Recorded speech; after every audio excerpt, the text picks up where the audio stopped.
On s'est tous déjà retrouvés devant un calcul, même simple, en se demandant « Mais attends, c'est quoi la bonne réponse ?» Eh bien aujourd'hui, on s'attaque à ce casse-tête. On va décoder ensemble les fameuses règles du jeu en mathématiques, histoire de pouvoir résoudre n'importe quelle équation sans hésiter. Allez, c'est parti pour devenir des experts. Allez, un petit test pour commencer. 10 moins 2 fois 3. Spontanément, on pourrait penser « facile, on fait 10 moins 2, ça fait 8, puis 8 fois 3, ça donne 24. » Logique, non? Sauf que si on fait d'abord la multiplication, 2 fois 3, ça fait 6, et 10 moins 6, ça donne 4. Alors, 24 ou 4, qui a raison? C'est pile pour éviter ce genre d'embrouille qu'il existe un ordre des opérations. C'est indispensable. Alors, pour y voir clair, voici notre feuille de route. D'abord, on va parler le même langage, celui des maths. Ensuite, on verra les règles de base, les règles de la route. Après ça, le pouvoir des parenthèses, qui change tout. On découvrira même un petit raccourci bien pratique, la distributivité. Et pour finir, on mettra tout ça en application. Allez, on commence par la base de la base, le vocabulaire. Pour décrypter un code, il faut bien connaître les mots qu'il utilise. En maths, c'est pareil, chaque mot a un sens précis et quand on les maîtrise, tout devient plus simple. Alors, commençons tout doux avec l'addition. Les nombres qu'on ajoute ensemble, on les appelle des termes. Et le résultat, sans surprise, c'est la somme. Facile, non? Pour la soustraction, c'est un peu le même principe. On a aussi des termes. Par contre, le résultat, cette fois, on l'appelle la différence. On passe à la multiplication. Là, attention, petit changement de vocabulaire. On ne parle plus de termes, mais de facteurs. Et quand on multiplie des facteurs, on obtient un produit.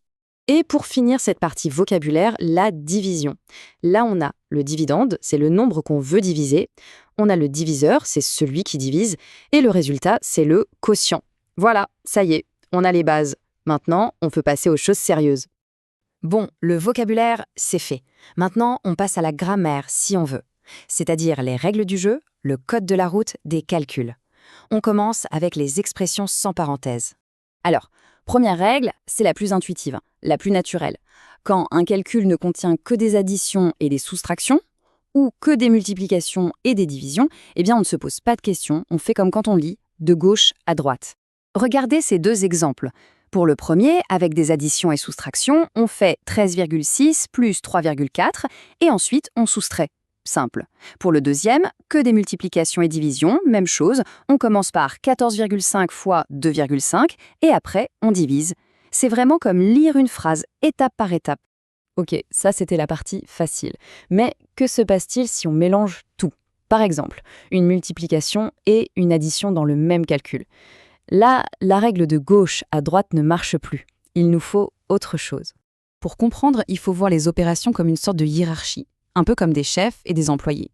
L'addition et la soustraction sont à un certain niveau, mais la multiplication et la division, elles, sont au niveau supérieur. Elles sont prioritaires. Et voilà, la règle d'or, le point le plus important à retenir. La multiplication et la division passent toujours avant l'addition et la soustraction. C'est non négociable. On doit s'occuper d'elles en premier. Prenons cet exemple pour bien voir. On pourrait être tenté de commencer par la gauche, mais non. On repère d'abord les chefs, la multiplication 10 fois 3,5 et la division 12,6 divisé par 2. On fait ces deux calculs en priorité. Une fois que c'est fait, il ne nous reste plus que des soustractions et additions, et là, on peut y aller tranquillement, de gauche à droite. Bon, on a nos règles de priorité. Mais et si on voulait forcer le passage? Si on voulait qu'une addition soit faite avant une multiplication? Il existe un super pouvoir en maths pour ça, une sorte de joker. Ce sont les parenthèses.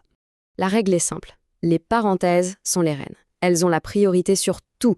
Peu importe ce qu'il y a d'autre, on commence toujours par ce qui est à l'intérieur des parenthèses.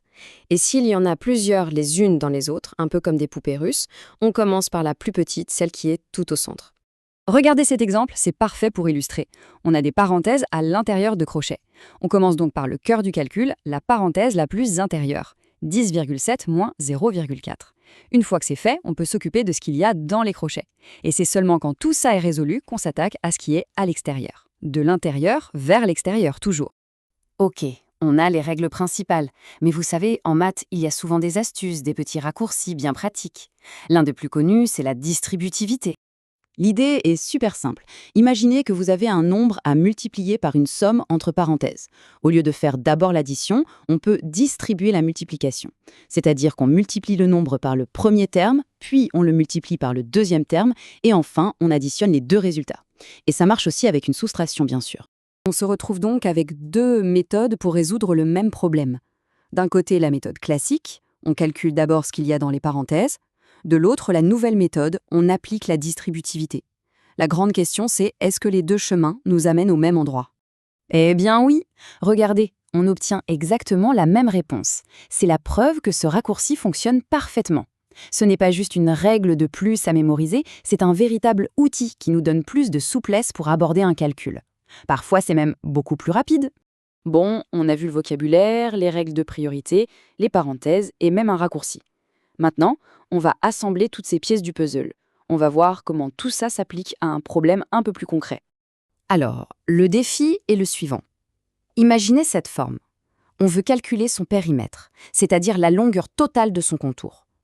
Pour ça, il va falloir additionner la longueur de tous les segments. On va devoir écrire une longue expression mathématique. Et pour que le résultat final soit juste, devinez quoi? Il faudra appliquer très précisément l'ordre des opérations qu'on vient de voir ensemble. Finalement, ce qu'il faut retenir, c'est que l'ordre des opérations, ce n'est pas juste une série de règles arbitraires, c'est la grammaire d'un langage universel. Ça nous apprend que pour résoudre une énigme, que ce soit en maths ou ailleurs, il y a un chemin logique à suivre. Le plus important, ce n'est pas seulement de trouver la bonne réponse, mais de comprendre la bonne méthode pour y arriver. C'est ça la vraie clé.